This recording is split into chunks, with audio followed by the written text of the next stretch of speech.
Continue, of course, with our stories this morning. We want to see finally what we have. Maybe this particular picture will take us back a bit, and Otiende Amollo can help us pick up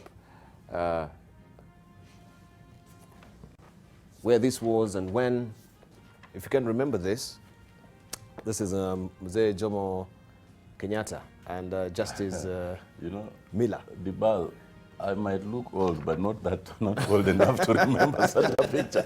I have no, except for Mzee Jomo Kenyatta, I cannot recognize anyone else. Although that looks like the late Chief Justice, yes, Cecil Miller, and I don't recognize the others. Yeah, this is the Justice Miller. These are the also faces I cannot recognize. I don't have the caption as it is as well. But, of course, I'll tell you much later about it in the course of the program. Right. Why have now, you brought the photo? Sorry? Why did you bring it? I wanted to pick the brains of, yeah, Otiende Amollo on this, and he got it. Yeah? All right. Orange Democratic Movement leader Raila Odinga remains the man to watch ahead of the 2022 elections, with opinion divided on whether or not he should contest the presidency. While the former Prime Minister has said it is too early to discuss the 2022 race, politicians and pundits say he will be the right candidate to face off with Deputy President William Ruto, the likely candidate of the ruling Jubilee Party. Kirinyaga Governor Anne Waiguru argued recently that Mr. Odinga could not be ignored in the political arena owing to the fact that he controls roughly half of the country. Leaders from the Central region have scruples with that statement, with Muranga Senator Irungu Kangata saying she did not speak for the region and advised her to keep her sentiments personal. While Odinga's influence in government circles has grown immensely since the March 28 peace pact with his former nemesis, President Kenyatta, he receives regular briefings from cabinet secretaries, makes policy pronouncements, and is accorded VVIP treatment by state agencies. The former Prime Minister, arguably the man of the moment, has also reined in his troops in political circles and instructed them to stop attacking the president in particular and the ruling Jubilee Party in general. Also, stick around, we'll tell you why he is threatening to sue the Nation Media Group because of this particular headline that we had on Sunday.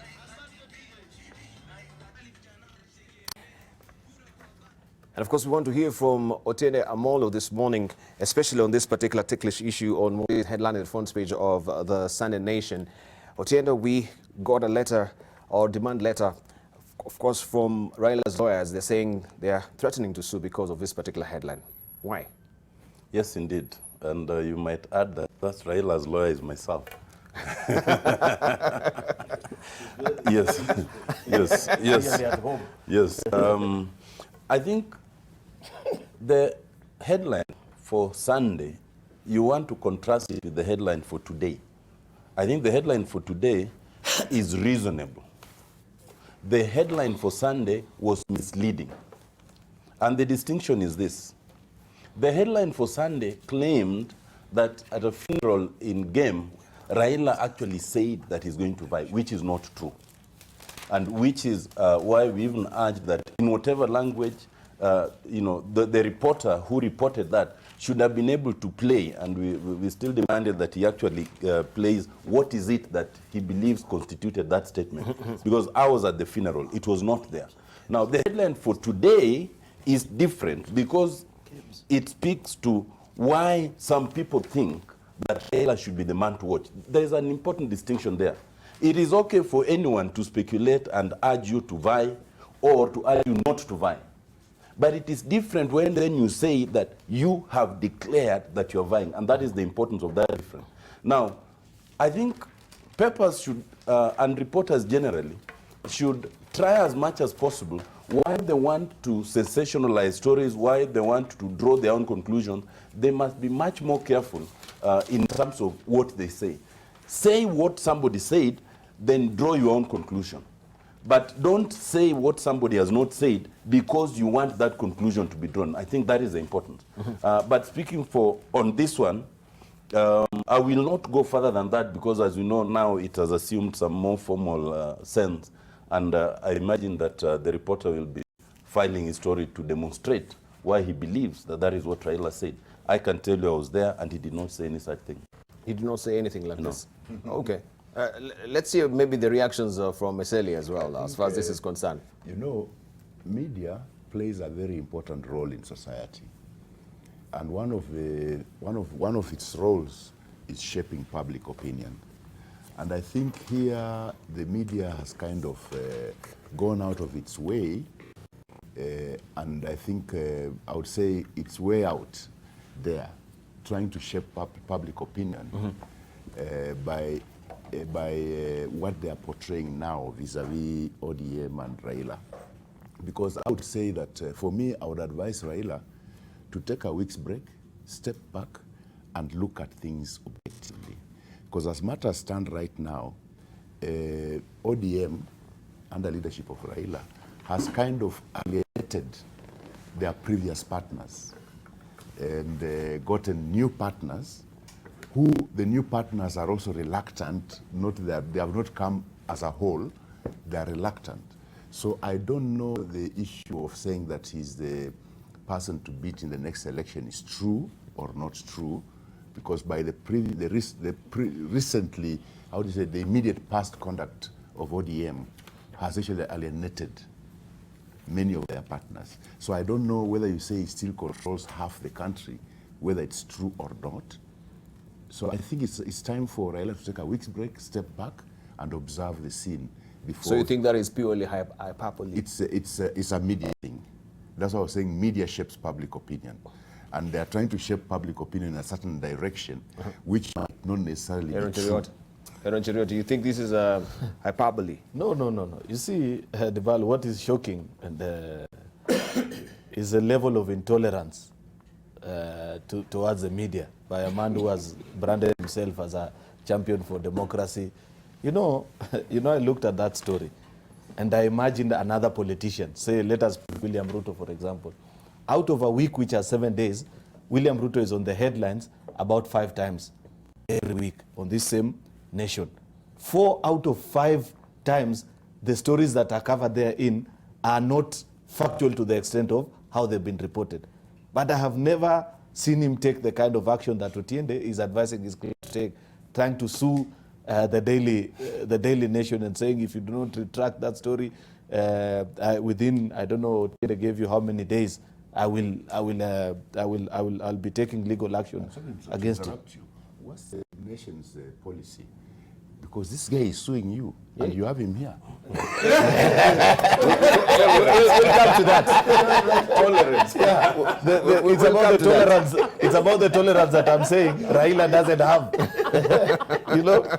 But the bigger question is that what is this that infuriated Raila so much about him being mentioned as a candidate? Yet everybody knows in this country how he behaves, how he talks, how he organizes everything, that for sure he is a candidate. But the reason I can help those that are perhaps struggling is that he wants to perpetuate and sell hope to those who he wants to keep around him. You know, the Kalonzos and the Mudavadis of this world, Wetangula, that it can be you that I can name, and even certain cabinet secretaries and governors.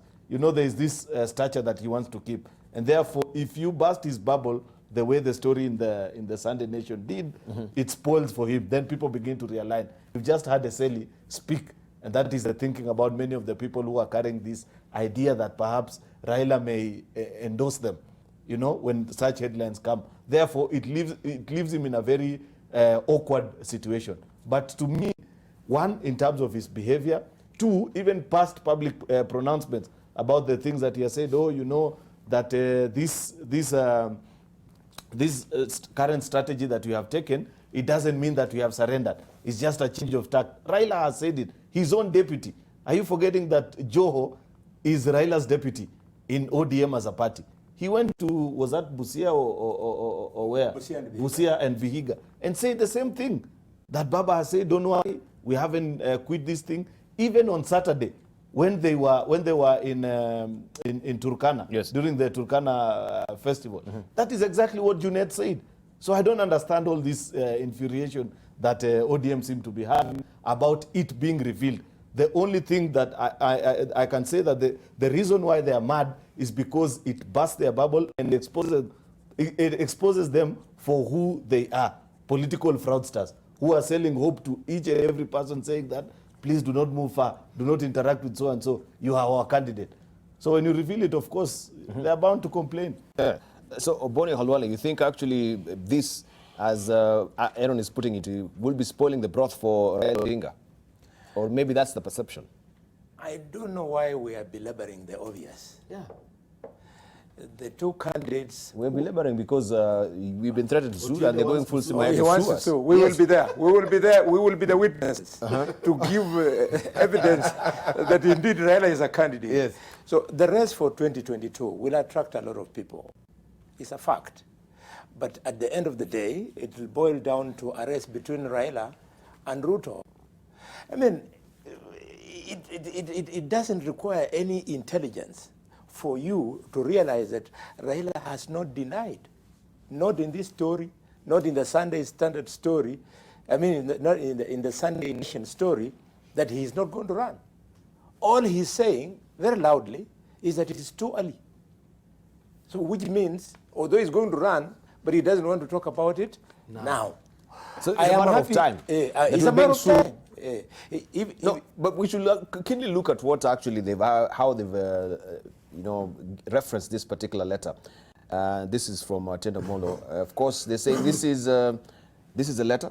Advocates, commissioners for odds, that is Rechera and Amollo advocates, LLP. The reference is malicious, false, and inflammatory publication of the headline article featured on the Sunday Nation newspaper dated on the 18th August 2019.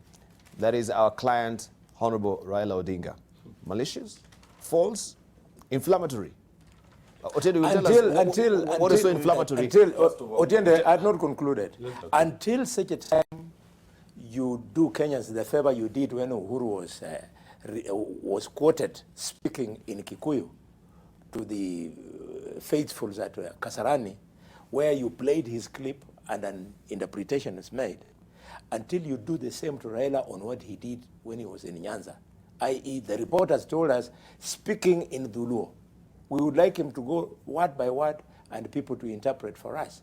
Let me tell you, why I am very happy for this expose is because we have got 3 presidential candidates, Kalonzo, Musalia Mudavadi, and Wetangula, who are selling hope to their would-be supporters that we are going to be endorsed out of the handshake. So when it becomes clear like this, it helps their would-be voters to move from being undecided voters to decided voters.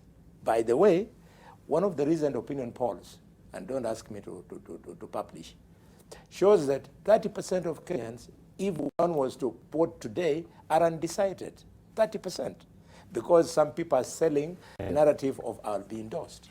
All right, just hold on to it. Hold on. Hang on.